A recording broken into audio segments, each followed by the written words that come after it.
Welcome to Solutions from the Yard, a candid discussion about life behind bars and its effect on society. We'll discuss reintegration or reentry back into the community post-incarceration. Your host for this episode is Michael Dickerson-El. Today's topic, homelessness after reentry leads to high recidivism rates. How you doing, brother? Okay, I'm doing great. We have brother Charles Hopkins and brother Dietrich Trent. We're gonna elaborate on this very, what I want to say, important topic to us because we are classified as returning citizens, and we just want to get into the topic of this recidivism and how reentry leads to recidivism and homelessness. And a quick definition for recidivism is one of the most fundamental concepts in criminal justice. It refers to a person's relapse into criminal behavior, often after the person receives sanctions or undergoes intervention from a previous crime. And we're going to touch on a few topics, and we're going to ask the brothers questions that we're going to dig into the meat and potatoes of, to get a solution and to point out this problem that's been plaguing us, in the city of Washington, D.C. And I'm going to read a few brief inserts, and then I'm going to ask a few questions. But first and foremost, how you doing, Brother Hopkins? I'm doing great. Nice busy day, doing what we do, providing services for men and women returning back into society. And Mr. Trent, how you doing?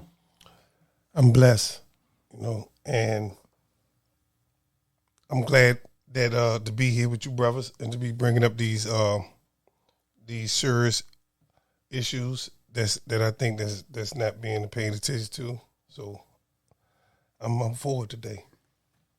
Okay, so let's get into this show. Formerly incarcerated people are far more likely to be homeless. There are many barriers that impact people after they are released from prison, from disenfranchisement to job discrimination.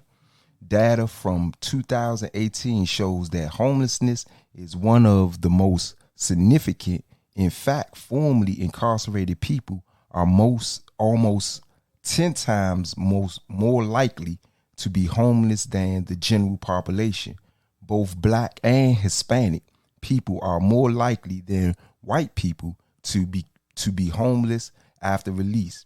From women, the rate of homelessness is even higher. While formerly incarcerated women are more likely to be homeless, they are also more likely to have access to a shelter than formerly incarcerated men.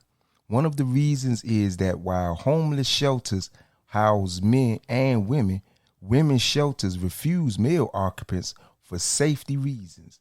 This limits options for formerly incarcerated men. Homelessness after reentry puts formerly incarcerated people at risk without safe housing. They may not receive proper treatment for addiction or mental illness. Living without a home also makes it more difficult to secure and maintain employment. These things ultimately increase the risk for recidivism. Not surprisingly, people who spend time in prison more than once have a higher rate of homelessness than who have only been to prison once. And I want to pose this first question.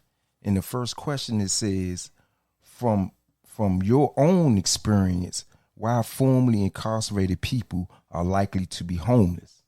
Mr. Hopkins, give me your rendition on that question. Good question. And as you was reading this, I was reflecting on my own experience. I was locked up for 48 years. I got out December the 5th of 2019. I was staying with a family member. 6 months after I was staying with her, she put me out, so I became homeless. Now, in terms of why I became homeless, two reasons. One was because the family member I was staying with didn't really understand me, nor did I understand her. But two, the city that I returned to didn't have a welcoming committee in terms of providing homeless resources. So the reason why I found myself homeless was I had no other resources available. All the resources that was supposed to be given to me from the city was not being provided in a concrete manner. When in the DC, when it comes to homes and getting housing, they put you on the waiting list. It's a myriad of things that you have to go through in order to get a place to stay. So this is why, when you look at overall homelessness and why formerly incarcerated people are more likely to be homeless, because they do a long time in prison.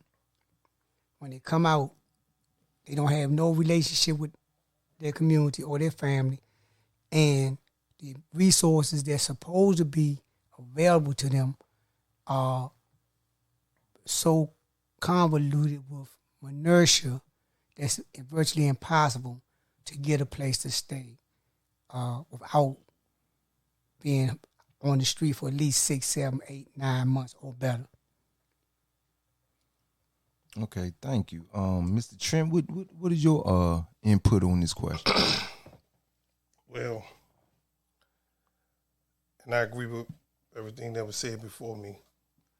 But one of my experiences and from my knowledge is once a brother or sister returns home from prison back to society, if you're not a homeowner, you technically homeless once you get released from prison. What home you own? Unless you are a homeowner before you go into prison. And 9 out of 10, none of the brothers and sisters I knew, if they did own a home, it was taken from the government. That was another story. So you technically coming with that label once you're being released. If you're not on any deed or you don't have a mortgage that you've been paying while you've been in prison, or your family, if you've been on. And then, so when we do try to come and, reunite with our family, they're not allowed to take us off the homeless list by putting us on their deed because we have a criminal record. Mm-hmm. So this will put them in fault of their lease or their deed or anything of that nature because of the way the laws and stuff is set up now. So when it comes to home brothers, formerly incarcerated people being homeless, it's a lot of things and laws are set up for brothers and sisters that's returning home from prison to stay homeless because it feeds the bottom line, right? So, and like you said, the waiting process for brothers and sisters coming home from prison to get any type of suitable housing, right? Come on, is 3 to 5 years, and we know the process for a person to commit recidivism is less than 3 to 5 years. Yeah, that's right. Right? Yeah, that's right. We talking months. Yeah, that's right. Right? So the whole process of everybody coming home is homeless. Like I said, unless we homeowners, and it put us against the gun, and we have so many hurdles and so many barriers and obstacles that we have to overcome just to be taken out of the homeless label. So. And that's a good answer. I concur with both you brothers, because when I came home, I didn't have no problem with having a home because I had a family that was still here. Right. But like it says in the statistics, it says Black and Hispanics are more likely to be homeless than their white counterparts. That's right. After they're being released. And one thing about Washington, D.C., we know that it's a lot of gentrification going on, because a lot of brothers, sisters that came home that I know, families they basically was almost put out of Washington. Yeah, that's right. Because they wasn't even, they wasn't still, able to live here because all the low income housing was tore down. And, that's when the gentrification started. So a lot of them didn't have no place to come back to from the get-go. Because their families was pushed out the city and DC was just totally flipped over and changed. So one thing that I've saw since I've came home is that gentrification plays a big part in that too. Right, I agree. I'm gonna move on to some more inserts, and it says the cycle of homelessness and incarceration can turn one mistake into a lifetime of struggle. It says when formerly incarcerated people cannot find a place to live, they're more likely to get arrested for nonviolent crimes like trespassing. The Texas Criminal Justice Coalition points to the criminalization of homelessness as a major factor impacting recidivism. According to their finding, homeless men made up 40% of all arrests for nonviolent crimes. They were 5 times more likely than the general population to be arrested. The report concludes that homeless ordinances are ineffective, expensive, and a violation of one's civil and human rights. The same report showed that after arrest, homeless people are less likely to appear to court or pay fines connected to their arrest. This puts them back in the system, effectively criminalizing poverty and homelessness after reentry. The researchers explain that formerly incarcerated individuals experience homelessness are particularly vulnerable to continued justice involvement for failure to abide by the conditions of probation or parole due to lack of transportation, inability to maintain a stable address, loss or stolen property, and difficulty meeting regular with supervision officers. Many communities believe that policing homelessness is necessary to maintain public safety. Unsheltered homelessness after reentry leads to increased rates of interaction with police. The Urban Institute found that formerly incarcerated people experiencing unsheltered homelessness were 13 times more likely to interact with the justice system than to general public. One way to combat this is to stigmatize homelessness and focus on shelter first initiatives. And the question that I want to pose to this one is, it says, what can be done to prevent recidivism amongst returning citizens, and why the process of recidivism must be evaluated? Brother Dietrich, let's delve into this, and what can be prevented, for returning citizens to keep facing recidivism, and why the process of recidivism must be evaluated. I'm gonna answer that backwards because I need to tell you why I need to be evaluated, and then I can tell you about what could be done. Right? Go ahead. Okay. So the homelessness crisis is a lucrative business, right? And meaning that because if I always know I have, and I don't want to, what I'm about to say, I don't want to offend anybody or anything, because I'm not comparing human beings to livestock animal, but it is. I'm trying to make a comparison here. If I know if I'm a farmer, and I know I always got these cows that's just running around in the grass, and they not sheltered up in my makeshift, they little pot they supposed to be in, because I'm not a farmer, so so where they pot they supposed to be in.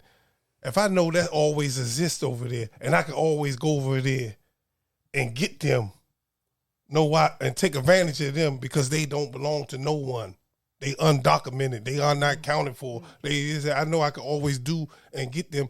Why would I? And it helps the bottom line of the money. It helps the prison system to get people back in prison, because I can lock them up for trespass, all types of charges, right? You could lock a they could say anything, soliciting anything, right? And why would we change this when they serve everything that feeds the system, right? And you have brothers and sisters out there with mental illness that goes undocumented.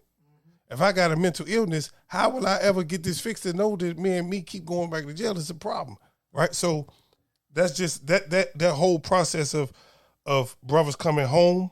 I think everyone should be evaluated before they come home and seeing you have proper, and not just saying no one should not be released if you don't have no housing, but if they don't have any housing, they should be suited up with housing before they even touch a foot back into any society or some type of shelter or some type of support groups before they even set a foot back into they return to citizen. Now the part of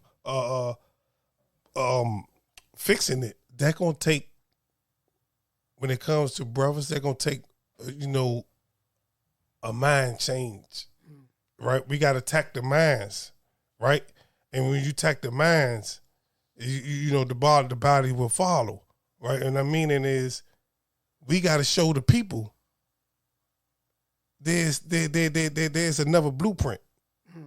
Then they're going to go sleep outside on the porch because they don't have no other outlet but sleeping on the crate outside. So we got to show them a blueprint. Hey, if you go talk to this person, if you go do this, and don't just go talk to them, something's going to happen right then and there. Change. We can't make them wait for change because they've been waiting all their life. They always living on the edge, and so we got to give them something right there that's tangible to show that people that's facing recidivism, that's homeless out there. Hey, this is the blueprint to get out of this. But I ain't seen one, and I haven't seen one since I've been home. I hope that answered. Brother Charles, what is your outlook on this? I like what you read, and I think when they say you criminalize homelessness, so, and then they give an example, and we see this every day in the District of Columbia. We see everywhere you go, you see people that sleeping anywhere they can lay down at. And then you'll see, depending on where they at, the police will come and roust them. They'll come back, and next thing you know, they locked up. So the problem is, it's not that you don't have the money, because you do. It's not that you don't have the organization, because you do. It's what you just said, Deidre. It's a mindset, but in this case, it's the mindset of the government. It's the mindset of the District of Columbia, and it's the mindset of all cities nationwide. Because when you look at the homeless population is a result of lack of employment.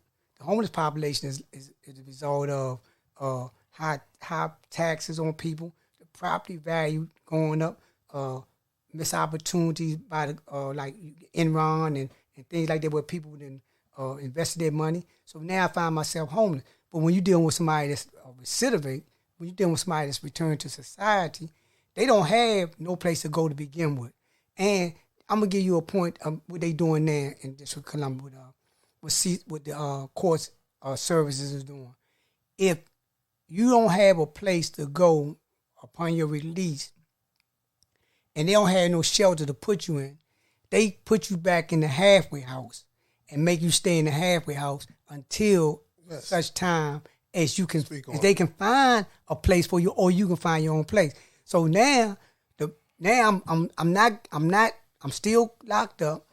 I'm still under control by the parole and probation, but I don't have the ability to get nothing done because y'all didn't provide me with no home. Which go back to your point, Deidre. They should do it from the gate. So that's the first thing. And it say the rider had to be reevaluated because of the reevaluation. One, you shouldn't be criminalizing people being poor. So the reevaluation of recidivism is look at why do a person go back to doing what they do. And I think we was talking earlier when we say like, and then I think you made this observation, Deidre, was saying like 5 years to get a home or get stable, 2 months to get back in jail, or 2 months to get quarterback in criminal behavior. Because if I don't have no place to stay, then I'm going to do what's necessary to get me a place to stay. and I'm not trying to compete with nobody with no park bench. So therefore, I'm gonna find myself back. So the reevaluation gotta be that look at people before they come out, link them with critical services, provide them with the necessary voucher or shelter, and then give them wraparound services how to get an income, so they can have some money. Right? Give them a plan. This is what we're doing. I'm gonna close on this point. This is what we're doing at VSC. At VSC Boys for a Second Chance, we're giving people a plan of a activity plan, and we evaluate, bring them back in and see where they at with the things that we tell them to do. This right here need to be done. So we need to become more proactive on addressing people concretely and stop giving lip service to it. Yeah, that's powerful right there because I do a lot of outreach. Mm-hmm. And like Dietrich was saying, it's kind of like, when you have cattle in the pasture, because the same places that I go throughout Washington, D.C., those same tents there, those same tents housing the same people. Yeah. And if the justice system need to meet a quota of arrests, they could just go there. They know exactly where to go. Yeah. Because these same individuals is right there posted up in the same tents, mm-hmm. doing the same thing. So if you want to just say, hey, let's enforce laundering, there you go, Mike. You could come and they don't have no money to pay no fine. That's what he said. So guess what? You could just get a paddy wagon, round all them up, and meet your quota. Mm-hmm. And like Dietrich said, it's an ongoing cycle. And it's really just about the dollar. That's what it is. It's about the dollar. It's not about no form of rehabilitation. Mm-hmm. Because, like I said, this thing about reentry and homeless, you can't have one without the other. And guess what? You can't have a justice system without having people getting locked up. So therefore, this is just a way of constantly recycling, the same individuals over and over again. Can I interject with one thing? Go ahead. I want to make a point about how much rights that a homeless and then the homeless is already a label, but when you saying a return to citizen, that's a whole nother. We talking about layers on layers and birds on birds, mm-hmm. But I watch over the many years how a returning a person that could come from a whole nother territory across from another world, come here, come on, homeless. Mm-hmm. That's what he is. Come here, homeless, right, and have more rights than a person that was born and raised in their own city. Mm. And when it comes to uplifting itself out of poverty, that's what I mean. They would get more resources than someone that was born and raised here in America, and that's just. And if you homeless, so I just wanted to make that's a good observation. Oh yeah, that's definitely a good observation because we used to see that with the Asian people back in the 80s. Mm-hmm. How they just came over and next thing you know they got a big old house in up Marlboro and you know what I'm saying, they just got off the boat. Mm-hmm. And we still trying to figure out how they get so advanced. So like you said, man, it's a lot of opportunities that's been really afforded to different races of individuals opposed to, like you say, the brothers and sisters that actually live here. Mm-hmm. Let's move on to the next insert. And it says, homelessness after reentry is expensive for taxpayers.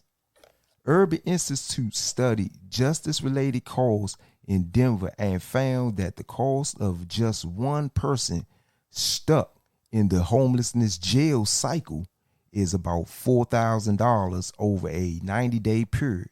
The city of Denver estimates that the cost of 250 people experiencing long-term homelessness is $7.3 million per year. In Los Angeles, the homeless population account for more than 70 million in jail and booking fees. Reappropriating funds to house formerly incarcerated people would save taxpayers money. combat recidivism and help end mass incarceration.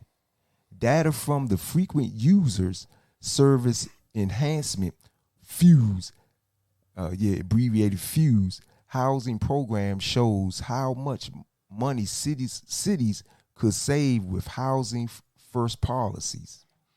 Though the average person in the FUSE program costs the public about $23,000 per year, that's roughly $16,000 less than the $39,000 in justice-related costs for non-participants experiencing similar situations. Beyond the money-saving aspect, Housing First initiatives reduce recidivism by providing necessary support for formerly incarcerated people. Some searchers say that it is the only proven strategy to break the cycle between homelessness and incarceration. And I just want to let's touch on that real brief, brothers, and we gonna really like delve into this, because this is a deep, this gonna get deep, and I want to play devil's advocate with this, and it says, who benefits from the expenses from taxpayers' dollars, and where does the money go? Brother Hopkins, let's touch on that real quick. Where they say follow the money. All right, let's look at this here. All right, they just gave all these statistics. Okay, so we're gonna transpose this information on the District of Columbia. Okay, 250 people. Okay, Mike, you seen 40 homeless people today, feeding them. Dietrich, you seen at least 40 homeless people today in the course of your travel. I seen at least 40 homeless people during the course of my travel. So we can say 250 people, the amount of money that goes into making sure that they remain in that state. They say how much money is spent, $7.3 million a year. Okay, now you take that money right there, when the District of Columbia put their budget out, that money right there, it don't go to like providing housing for people, homeless, returning citizens. It go towards the monies in their budget go towards police. It goes towards tax credit for developers. It goes towards, and the money's paying for the government's pocket, the mayor's salary, etc. It don't go towards the poor people. So that's where the money is, the taxpayers' money is going to the very people that's keeping us in that corral that Deidre was talking about. They're keeping us in that pasture. That's where the money going. The money going to the D.C. jail when they get ready to build another jail. So how much money is going to cost to build another jail? So that's where the money going. Oh, that was beautiful, and that's going to end today's show. But we're going to pick back up on this topic because this is a very important topic. So stay tuned. You've been listening to Solutions from the Yard. This podcast is presented by Voices for a Second Chance, a comprehensive reentry program that provides culturally appropriate, trauma-informed, gender-specific, and peer-based services. For more information, go to info@vscdc.org or visit our website at www.vscdc.org.